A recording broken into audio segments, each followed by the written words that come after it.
like razors and big enough to bite you in half. A massive great white shark is right off the coast of North Carolina's Outer Banks right now. We're going to show you a picture of her in September. Incredible video from a group called O-Search pulling her out of the water near Cape Cod. They tagged her with a tracker, let her go, and they nicknamed her Mary Lee. Now, we first told you about Mary Lee less than 2 weeks ago. At the time, O-Search had tracked her within 200 yards of Jacksonville Beach off Florida.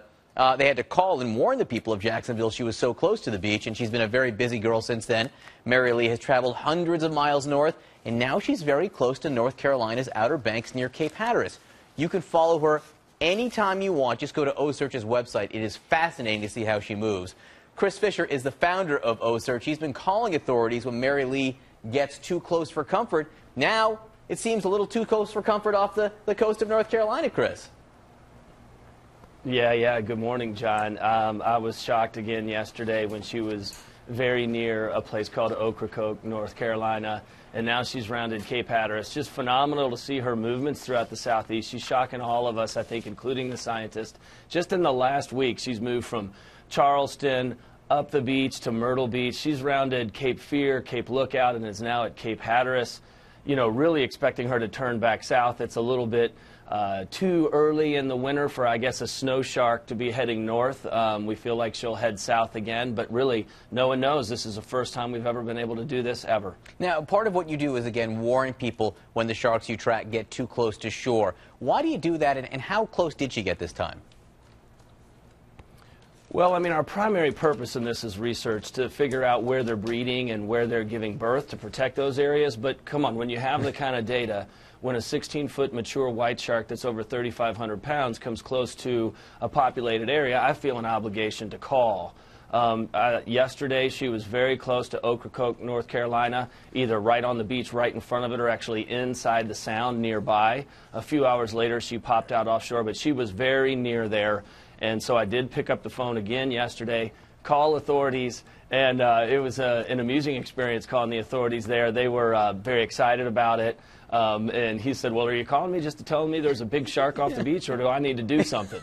And I'm like, no, I'm just calling you to tell you there's a big shark off the beach. And they went about handling their own business there. Is it unusual for a shark to move like this, and why do you think Mary Lee might be doing it?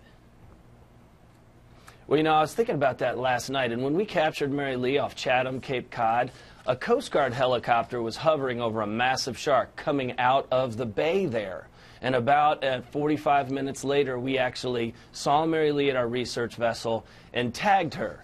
I was thinking about that last night because when you look at her track over the past 2 weeks from Jacksonville Beach, which you mentioned earlier, all the way to where she is now off Cape Hatteras, she's been exploring the coast and going in and out and very near a lot of estuaries and river mouths. So I think this is quite common for Mary Lee. She seems to like those kind of estuary river mouth areas, whereas Jeannie is off the coast of Savannah, about 40 miles off the beach, and that's where I think we all thought Mary Lee and Jeannie would be, probably exploiting opportunities while northern right whales are giving birth. But Mary Lee clearly is coastal. We're wondering if she's looking for seals up there off Cape Hatteras.